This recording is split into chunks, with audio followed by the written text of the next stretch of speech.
बिस्मिल्लाहिर्रहमानिर्रहीम। आज हम ग्लूकोनेजेनेसिस को देखेंगे। जेनेसिस का मतलब होता है सिंथेसिस, न्यू का मतलब है किसी न्यू सोर्स से, और ग्लूकोज का मतलब है हम यहाँ ग्लूकोज को सिंथेसाइज करवा रहे हैं। मतलब हम अदर दिन कार्बोहाइड्रेट सोर्स से अगर ग्लूकोज को सिंथेसाइज करवाएं तो उसे ग्लूकोनियोजेनेसिस बोलते हैं। इसमें प्रोटीन्स आ जाती हैं, लिपिड्स आ जाते हैं। हाइपोग्लाइसीमिया वो वाली कंडीशन है जिसमें हमें ग्लूकोनेजेनेसिस की ज़रूरत होती है। नॉर्मली अगर हम ओवरनाइट फास्ट करते हैं तब ग्लाइकोजन जो लीवर के अंदर स्टोर होता है वो हमें ग्लूकोज प्रोवाइड कर देता है। लेकिन अगर फास्टिंग हमारी प्रोलॉन्ग हो जाए तब क्या होता है, ग्लूकोनेजेनेसिस की ज़रूरत पड़ जाती है। क्यों ज़रूरत पड़ती है? क्योंकि कुछ हमारे बॉडी के अंदर ऑर्गन्स इस तरह के हैं जो ग्लूकोज के बगैर नहीं रह सकते। फॉर एग्जांपल ब्रेन के लिए प्राइमरी सोर्स ऑफ एनर्जी जो है वो ग्लूकोज ही है। अगर हम आरबीसी की बात करें तो वहाँ पे माइटोकॉन्ड्रिया नहीं होता, वो ग्लूकोज पर, ग्लाइकोलाइसिस पर कम्प्लीटली डिपेंड करता है। इस तरह एड्रीनल मेडुला जो है इसके अंदर हर टाइम जो है वो प्रोसेसेस हो रहे होते हैं, इसे कंटिन्यूस सप्लाई ऑफ ग्लूकोज चाहिए होती है। इस तरह कॉर्निया, टेस्टीज और एक्सरसाइजिंग स्केलेटल मसल, इनको ग्लूकोज की कंटिन्यूस सप्लाई चाहिए होती है। इस वजह से हमें ग्लूकोनेजेनेसिस की ज़रूरत पड़ती है। इसके बाद हम साइट पर आ जाते हैं कि कौन कौन सी जगह पर ग्लूकोनेजेनेसिस होती है। तो एक लिवर और सेकंड जो है किडनी। प्राइमरी जो जगह है, प्राइमरी साइट जो है वो लिवर है और 90% इसके अंदर होती है और किडनी के अंदर 10%। लेकिन अगर फास्टिंग हमारी बहुत ज़्यादा टाइम के लिए प्रोलॉन्ग हो जाए तब जो है किडनी के अंदर 40% ग्लूकोनेजेनेसिस होना शुरू हो जाती है। और अगर हम सब सेलुलर साइट की तरफ जाएँ तो ये इसके एंजाइम जो है माइटोकॉन्ड्रिया के अंदर भी प्रेजेंट होते हैं और इसके साथ साथ साइटोसोल के अंदर भी। तो दोनों सब सेलुलर साइट पर ये प्रोसेस हो रहा होता है। अब जो है हम प्रोसेस की तरफ जाते हैं, पाथवे की तरफ। तो मैं यहाँ से स्टार्ट करती हूँ। पहले जो है मैं ग्लाइकोलाइसिस और टीसी साइकिल की लिख देती हूँ बिल्कुल जल्दी, ताकि क्योंकि हमने इसी को कन्वर्ट करना है आगे। तो जैसे ग्लाइकोलाइसिस के अंदर होता है ग्लूकोज कन्वर्ट होता है ग्लूकोज 6 फॉस्फेट के अंदर। ग्लूकोज 6 फॉस्फेट जो है फ्रुक्टोज 6 फॉस्फेट के अंदर कन्वर्ट होता है। फ्रुक्टोज 6 फॉस्फेट जो है फ्रुक्टोज 1,6 बिस फॉस्फेट के अंदर कन्वर्ट होता है। और ये फिर देन जो है ग्लिसरल्डिहाइड 3 फॉस्फेट और डाईहाइड्रोक्सी एसीटोन फॉस्फेट, ठीक है, इनकी इंटरकन्वर्जन हो सकती है। इसके बाद ये जो है 1,3 बिस फॉस्फोग्लिसरेट के अंदर कन्वर्ट होता है, वो आगे कन्वर्ट होता है 3 फॉस्फोग्लिसरेट के अंदर। देन आगे 2 फॉस्फोग्लिसरेट, देन फॉस्फोइनोल पायरोवेट, और वो आगे कन्वर्ट होता है फाइनली हमारे पायरोवेट के अंदर। यहाँ पे हमारी ग्लाइकोलाइसिस कंप्लीट हो जाती है। उसके बाद किस चीज़ ने स्टार्ट होना होता है, हमारे टीसीए साइकिल ने, ठीक है। मैं यहाँ पे अब बनाने लगी हूँ हमारी माइटोकॉन्ड्रिया, क्योंकि टीसीए साइकिल ने वहाँ पर होना होता है। ये सारी चीज़ें आपको पता हैं, बस यहाँ पे रिवीजन हो रही है और साथ में ये चीज़ें यहाँ पे भी इन्वॉल्व होंगी। इसलिए मैं जो है ना यहाँ पे मैंने माइटोकॉन्ड्रिया बना दिया, ठीक है। ये माइटोकॉन्ड्रिया जिस भी शेप का है मैंने इसको यहाँ पे बना दिया, सही है। अब आगे क्या होता है, पायरोवेट या इसके अंदर जाता है, माइटोकॉन्ड्रिया के अंदर ब्लड ट्रांसपोर्टर होते हैं। पायरोवेट जो है पायरोवेट डिहाइड्रोजनेज कम्प्लेक्स, बहुत इंपॉर्टेंट जो ये रिएक्शन था, इसके थ्रू जो है ये एसिटाइल को ए के अंदर कन्वर्ट हो जाता है। एसिटाइल को ए फिर देन मिलता है यहाँ पे माइटोकॉन्ड्रिया के अंदर ऑक्सैलोएसीटेट पड़ा होता है। ये दोनों यहाँ पे मिलते हैं तो यहाँ पे पहला जो है 6 कार्बन कंपाउंड जिसे हम बोलते हैं सिट्रेट सिंथेसाइज हो जाता है। देन आइसोसिट्रेट, इसलिए मैंने आपको वीडियो के अंदर निमोनिक भी बताया था, उससे हमें सबस्ट्रेट के नाम याद हो जाएंगे। अल्फ़ा कीटो ग्लूटारेट, देन वो कन्वर्ट होता है सक्सिनाइल को ए, ठीक है। इसमें था कि citrate is kept starting substrate for making glucose, तो ये निमोनिक आपने याद रखना है। यहाँ से सक्सिनेट प्रोड्यूस होगा, फिर फॉर मेकिंग से ये एफ से फ्यूमरेट, एम से हो गया मेलेट फॉर मेकिंग ऑक्सैलोएसीटेट, फाइनली जो है ऑक्सैलोएसीटेट बन गया, ठीक है। ये मैंने एक बार रिवीजन करवा दी कि स्टेप किस तरह से होते हैं। अब हम उन स्टेप्स को मार्क कर लेते हैं जो कि हमें पता है कि ये इरिवर्सिबल होते हैं, सही है। ग्लाइकोलाइसिस के इरिवर्सिबल हमें पता है कि एक तो पहला जो स्टेप होता है वो इरिवर्सिबल होता है, एक आखिरी जिसमें फास्फोइनोल पायरोवेट के अंदर कन्वर्ट हो रहा है जो कि पायरोवेट काइनेज एंजाइम था, और एक जो है थर्ड स्टेप जिसके अंदर फ्रुक्टोज 6 फॉस्फेट कन्वर्ट हो रहा है फ्रुक्टोज 1,6 बिस फॉस्फेट के अंदर। ये हमारे इरिवर्सिबल स्टेप्स हैं। इसका मतलब है कि बाकी स्टेप तो ऊपर की तरफ जाके ग्लूकोज को फाइनली सिंथेसाइज कर देंगे, लेकिन हमें इन इरिवर्सिबल स्टेप से कुछ करना पड़ेगा। तो ग्लूकोनियोजेनेसिस के अंदर 3 स्टेप्स को हमने रिवर्स करना है ग्लाइकोलाइसिस के, और इसके अलावा इसके लिए हमें 4 एंजाइम्स की ज़रूरत पड़ती है। अब मैं वो 4 एंजाइम्स आपको इंडिकेट कर देती हूँ। पहला एंजाइम जो है यानी कि हमने पायरुवेट को फास्फेनॉल पायरुवेट के अंदर कन्वर्ट कराना है ना, तो इसके लिए ये डायरेक्टली एक एंजाइम नहीं होता कि वो पायरुवेट को फास्फेनॉल पायरुवेट में कन्वर्ट करा दे, बल्कि यहाँ पे दो एंजाइम्स हमारे यूज़ होंगे। पहला एंजाइम जो पायरुवेट को ऑक्सैलो एसीटेट के अंदर कन्वर्ट कराएगा, और इस एंजाइम का नाम है पायरुवेट कार्बोक्सिलेज।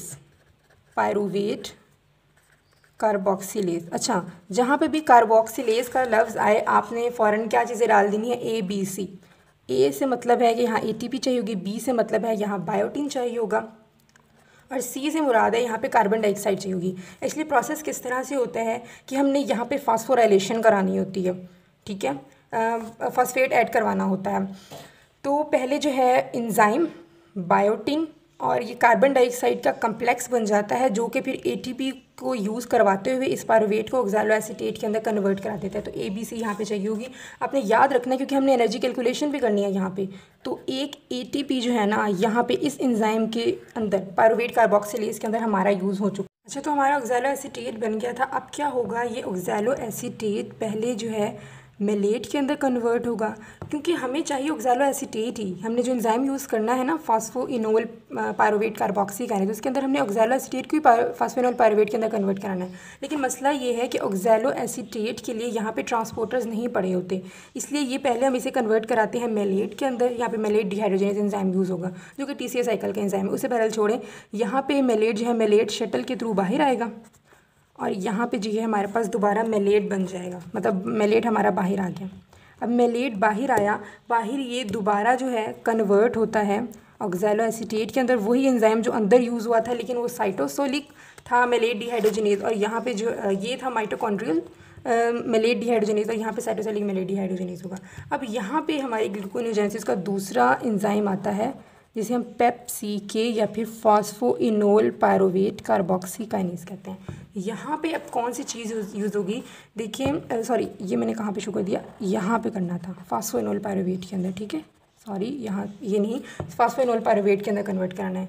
अब यहाँ पे देखिए, यहाँ पे हमें ATP की ज़रूरत पड़ी थी, ये वो वाला स्टेप है जहाँ पे हमें GTP की ज़रूरत होगी, और GTP जो है वो GTP के अंदर कन्वर्ट होगा। ये बात मैंने आपको TCA साइकिल के अंदर भी बताई थी कि वो वाले ऑर्गन्स जिसके अंदर ग्लूकोनेओजेनेसिस होनी है, वहाँ पे TCA साइकिल में जो हमारा GTP प्रोड्यूस हो रहा है वो एज इट इज़ GTP की फॉर्म में ही रहेगा, वो GTP ATP बनाने का काम नहीं आएगा। तो यहाँ पे वो बात प्रूव भी होगी, क्योंकि हमें GTP जो ज़रूरत होती है फास्फोइनोल पायरुवेट कार्बोक्सी काइनेज के लिए होती है।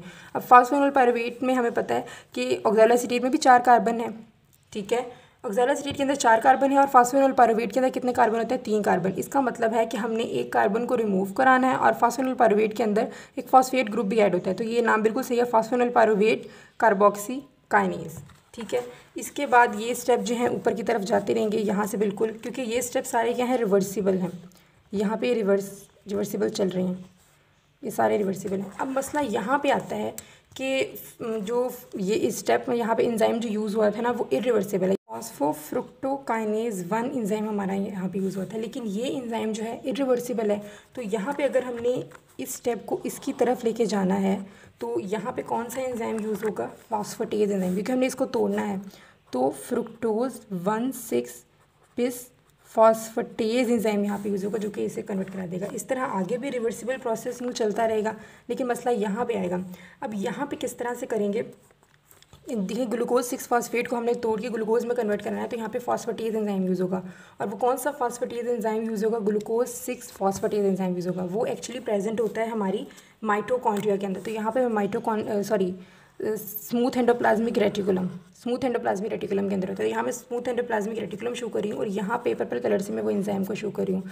ये हमारे पास क्या पड़ा हुआ है, ग्लूकोज 6 फॉस्फेटेज, ठीक है, यहाँ पे ग्लूकोज 6 फॉस्फेटेज है। ये यहाँ पे आएगा ग्लूकोज 6 फॉस्फेट SCR के अंदर, यानी स्मूथ एंडोप्लाज्मिक रेटिकुलम के अंदर आएगा, और ये जाके फिर कन्वर्ट हो जाएगा ग्लूकोज के अंदर। ग्लूकोज फिर आगे ब्लड ग्लूकोज लेवल बढ़ाने के हमारे काम आ जाएगा, उसे नॉर्मलाइज करने के काम आ जाएगा, ठीक है। इस तरह से हमने 4 एंजाइम देख ली, pyruvate carboxylase, phosphoenol pyruvate carboxy kinase, fructose 1,6-बिस फॉस्फेटेज एंड ग्लूकोज 6 फॉस्फेटेज। ये आपने याद रखना, क्योंकि हमें इनके रेगुलेशन भी आगे देखनी है। अब नेक्स्ट चीज़ जो है, हम सबस्ट्रेट पर आ जाते हैं कि ग्लूकोनेजेनेसिस के लिए कौन से सबस्ट्रेट हम यूज़ कर सकते हैं। ये बहुत इंपॉर्टेंट एससीक्यू है, आपने इसे लाजमी याद रखना है। एमसीक्यूज़ के अंदर भी आता है और एससीक्यू भी है। तो 4 हमने मेनली यहाँ पे याद रखने हैं सबस्ट्रेट जो कि ग्लूकोनेजेनेसिस के थ्रू ग्लूकोज बनाने के काम आ सकते हैं। तो पहले हमारे पास आ जाता है ग्लिसरॉल। ग्लिसरॉल अब हमें कहाँ से मिलेगा? देखिए, जब हमारी एडिपोज टिश्यू के अंदर जो है ना वो फैट स्टोर होता है, और मेनली फैट की कौन सी फॉर्म होती है? टैग की फॉर्म के अंदर स्टोर होता है। तो टैग जब टूटता है, हमें पता है कि इसके अंदर 3 फैटी एसिड्स होते हैं, ठीक है, और साथ में एक ग्लिसरॉल के साथ 3 फैटी एसिड जुड़े होते हैं। ये जब एडिपोसाइट्स के अंदर ये ब्रेक होगा तो हमें ये चीज़ें मिलेंगी, ठीक है, ग्लिसरॉल मिलेगा। ग्लिसरॉल फिर आगे आके अब यहाँ पे जो एंजाइम यूज़ होना है वो यूज़ होना है ग्लिसरॉल काइनेज। ग्लिसरॉल काइनेज जो है वो एडिपोसाइट्स के अंदर एब्सेंट होता है, इस वजह से ये बाहर आ जाता है साइटोसोल के अंदर और वहाँ पे रिएक्शन चल रहा होता है। इसके अलावा जो 3 फैटी एसिड्स हैं ना, इनकी बीटा ऑक्सीडेशन होती है और बीटा ऑक्सीडेशन के थ्रू जो है एसिटाइल कोई बना लेता है। एसिटाइल कोई टीसीए साइकिल के अंदर यहाँ पे यूज़ कर सकते हैं, ठीक है। लेकिन हमारा मेन कंसर्न ग्लिसरॉल के साथ है। अब ग्लिसरॉल, अब पहले मैं नाम लिख देती हूँ, बाद में फिर मैं इनको देखूँगी कि क्या करना है इनका। ग्लिसरॉल और सेकंड जो है हमारे पास लैक्टेट या लैक्टिक एसिड। जब एक्सरसाइजिंग स्केलेटल मसल्स के अंदर जो मतलब एनारोबिकली ग्लाइकोलाइसिस होती है तो हमें लैक्टेट मिलता है, लैक्टिक एसिड मिलता है। इसके अलावा यहाँ पे हमारे पास आ जाता है प्रोपियोनाइल को-ए या फिर प्रोपियोनेट, पहले प्रोड्यूस होता है, उससे प्रोपियोनाइल को-ए हम बना सकते हैं। ये जो है ना ऑड चेन फैटी एसिड्स, अगर इवन चेन फैटी एसिड होगी तब तो एसिटाइल को-ए प्रोड्यूस कराएंगे, लेकिन अगर ऑड चेन फैटी एसिड होंगे वो प्रोड्यूस कराते हैं प्रोपियोनेट और उससे बन जाता है प्रोपियोनाइल को-ए। तो एक ये भी इसका सबस्ट्रेट है। और लास्ट वन हमारे पास आ जाता है glucogenic amino acid. Glucogenic amino acid सिर्फ हम यूज़ कर सकते हैं कीटोजेनिक, जैसे कि ल्यूसीन और लाइसिन हम यूज़ नहीं करते, ठीक है। ये 4 सबस्ट्रेट आ गए। अब हम देखते हैं ये भी एससीक्यूज़ के अंदर आ जाता है कि ग्लिसरॉल को ग्लिसरॉल से ग्लूकोज किस तरह से बन सकता है। वो सारे स्टेप्स आपको लिखने होते हैं, तो मैं स्टेप्स आपको बताने लगी हूँ। पहले जो है ग्लिसरॉल के ऊपर जो है यहाँ पे ग्लिसरॉल काइनेज एंजाइम एक्ट करेगा, ठीक है। कौन सा एंजाइम एक्ट करता है? Glycerol kinase. ग्लिसरॉल काइनेज जब इस पर एक्ट करता है तो एक ग्लिसरॉल 3 फॉस्फेट बना देता है, ठीक है। ग्लिसरॉल 3 फॉस्फेट के अंदर कन्वर्ट हो जाएगा। उसके बाद ग्लिसरॉल 3 फॉस्फेट डीहाइड्रोजिनेज एक्ट करता है और वो इसे कन्वर्ट करा देता है डाईहाइड्रोक्सी एसीटोन फॉस्फेट के अंदर। और बाकी वही स्टेप जो मैंने आपको पहले बताया कि वो G3P आगे फ्रुक्टोज 1,6-बिसफॉस्फेट और फाइनली जो है वो ग्लूकोज बना देता है, ठीक है। हमने ग्लूकोज से पहले देख लिया। उसके बाद जो है हम देखते हैं लैक्टेट से। तो लैक्टेट के अंदर क्या प्रोसेस होता है? लैक्टेट डीहाइड्रोजिनेज एंजाइम इस पर एक्ट करता है और इसे कन्वर्ट करा देता है पायरूवेट के अंदर, ठीक है। यहाँ पे कौन सा एंजाइम यूज़ होगा? Lactate dehydrogenase.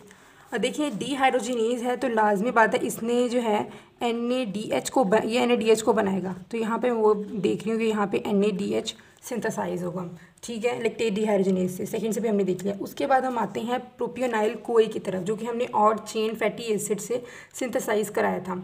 अब इनके साथ क्या होगा? प्रोपियोनाइल को-ए के साथ पहले यहाँ पे जो एंजाइम एक्ट करेगा वो इसके नाम पर है प्रोपियोनाइल को-ए कार्बोक्सिलेज। कार्बोक्सिलेज से फ़ौरन आपके दिमाग में क्लिक होगा कि ABC हमें लाजमी चाहिए होगा, ठीक है, तो वो भी आपने साथ में लिख देना है। यहाँ पे प्रोपियोनाइल को-ए कार्बोक्सिलेज एंजाइम यूज़ हुआ, सही है। और इससे क्या हो जाएगा? प्रोपियोनाइल के अंदर 3 कार्बन वाला है तो यहाँ पे कार्बन बन जाएगा, ये बन जाएगा methyl malonyl को-ए। Methyl malonyl को-ए actually जो है सक्सिनाइल को-ए का आइसोमर है, ठीक है। तो यहाँ पे जब हम mutase enzyme methyl malonyl CoA mutase enzyme को यूज़ करेंगे तो ये इसे कन्वर्ट करा देगा सक्सिनाइल को-ए के अंदर, जो कि TCA का इंटरमीडिएट है। TCA का इंटरमीडिएट है, यहाँ से सारे साइकिल रिवर्स होंगे, ऑक्सैलो एसीटेट बनेगा और ऑक्सैलो एसीटेट, जैसे कि आपको पता है कि वो यहाँ से मतलब अगर मेलेट से हम शुरू कर लें कि मेलेट बाहर जाएगा, oxalo acetate then phosphoenol pyruvate और स्टेप्स जो है ऊपर चलते जाएंगे, ठीक है। तो यहाँ पे जो म्यूटेज एंजाइम मैंने यूज़ किया, अब आपने यहाँ पे ये बात याद रखनी है कि इसे B12 विटामिन B12 की ज़रूरत होती है, ठीक है। अगर विटामिन B12 की डेफिशिएंसी हो जाए तो ग्लूकोनेजेनेसिस नहीं होती, इसलिए इसका एक साइन ये भी होता है कि हाइपोग्लाइसीमिया इसके अंदर हो जाता है, ठीक है। अब जो है हमारा लास्ट वाला सबस्ट्रेट उसकी तरफ आ जाते हैं। तो ये जो है ग्लूकोजेनिक अमीनो एसिड लाजमी बात है, ये हमें प्रोटीन से ही मिल रहे होंगे। तो ग्लूकोजेनिक पहले हम प्रोटीन, तो उससे ग्लूकोजेनिक अमीनो एसिड। अब ग्लूकोजेनिक अमीनो एसिड एक्चुअली यहाँ पे आ जाता है अल्फ़ा कीटोग्लूटारेट। वो इन ग्लूकोजेनिक अमीनो एसिड के साथ एक्ट करता है, रिएक्ट करता है। और जब अल्फ़ा कीटोग्लूटारेट और ग्लूटामीन के अंदर बस एक चीज़ का फ़र्क होता है, ठीक है। अगर मैं यहाँ पे एलानिन के एग्जांपल लूँ, for example glucogenic amino acid के अंदर मैं एलानिन के एग्जांपल लूँ, तो एलानिन जब अल्फ़ा कीटोग्लूटारेट के साथ एक्ट करता है तो एलानिन और पायरोवेट के अंदर सिर्फ एक अमाइनो ग्रुप का फ़र्क होता है।